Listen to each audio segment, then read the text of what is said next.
Myself, Lingesh. I am taking care of heading up the engineering and project and working in Line Pvt.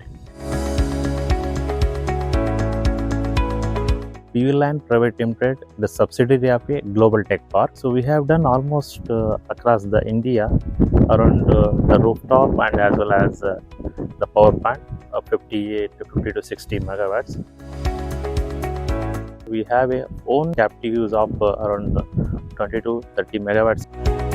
So these power plant we have installed 2018 March.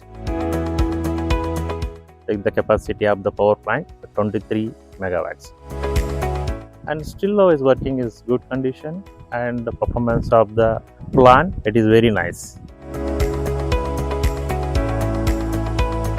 I think 2021 I think the industrial has moved to monocrystalline. In my experience, before 2000, I think 2010 or 2015, below that, the monocrystalline is the top portion in the Longi. The Longi is the best option for the monocrystalline.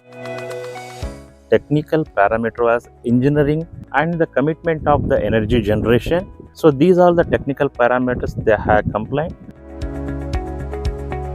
And the first year degradation they have in the mention the specification of the compliance around first year degradation 1.5, but when you visit it, when you thoroughly check in the specification as well as the getting the energy generation, the less than 1% we are getting. I'm not getting so much of mismatch losses.